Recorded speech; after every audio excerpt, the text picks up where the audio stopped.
Anonīms skatītājs norāda uz citēju krāpniecisku mājaslapu, kurā tiek izspiesta nauda no bērniem.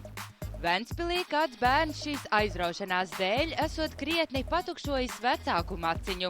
Izmantojot mammas kredītkarti, iztērējis 150 eiro.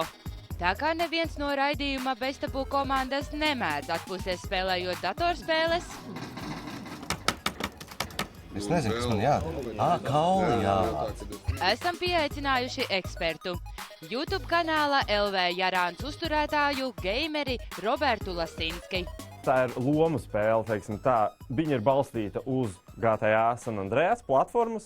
Tā ir videospēle, viena no populārākajām videospēlēm, mana mīļākā videospēle. Un tā ir lomu spēle, tu vari darīt, respektīvi, tas ir kā dzīves simulators, es varētu to tā pateikt. Tu vari darīt jebko, aiziet uz benzīna tanku, nopirkt telefonu numuru, aiziet uz klubu, nezinu, padejot. Spēle ir ļoti zināmas datorspēles uzlabota versija. Roberts arī to izmēģinājis. Tajā brīdī tiešsaistē bijuši vēl apmēram 10–12 cilvēki. Īsto naudu gan viņš neiztērēja. Varbūt, ja man beigtos nauda, tad varbūt man piedāvās, bet man nepiedāvāja. Es vismaz neatradu veidu, kur var nopirkt par īsto naudu kaut kādas dzīvības, nezinu, virtuālo mašīnu moci. Es neatradu tādu veidu. Tā kā nav tā, ka viņi glorificē, pērciet pa īstu naudu, pērciet. Mājaslapā redzams, ka īstā nauda vajadzīga tad, ja, piemēram, spēlētājs par neatļautu paņēmienu izmantošanu ticis nobloķēts.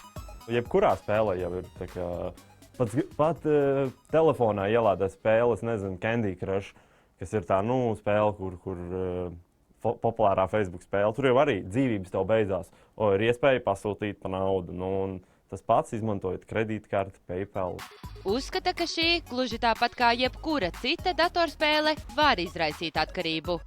Ja tev saista spēle, man arī bija tā, man saista spēle, un man viņa spēlē, un tad paiet laiks, un es pamanu paiet, nezinu, 6–7 stundas, un es turpinu spēlēt videospēli. Jā, es uzskatu, no jebkuras videospēles var palikt atkarīgs. Psihoterapeite, biedrības Esi brīvs valdes priekšsēdētāja Dace Caica noraizējusies par to, ka tieši šobrīd atkarība no datorspēlēm skar aizvien vairāk ļoti jaunus bērnus.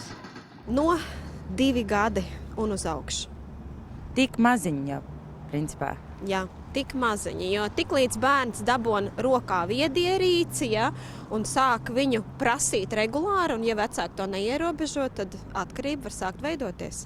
Pusauģi atzīst pēc tādiem pēdējiem pētījumiem, ka 50% pusauģi uzskata paši, ka tā ir problēma.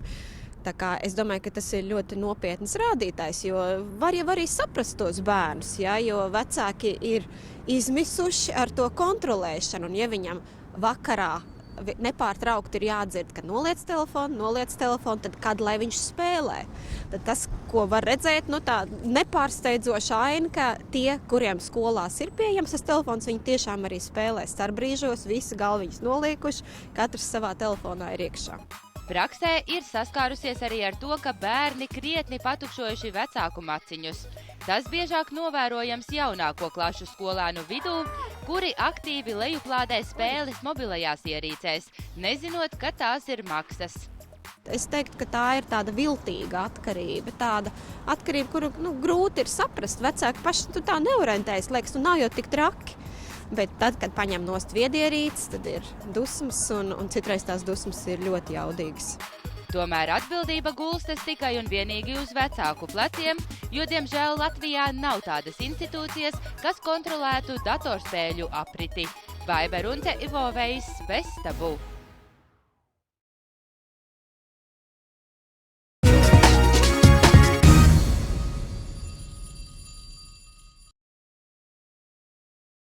Kā padarīt Latvijas bērnu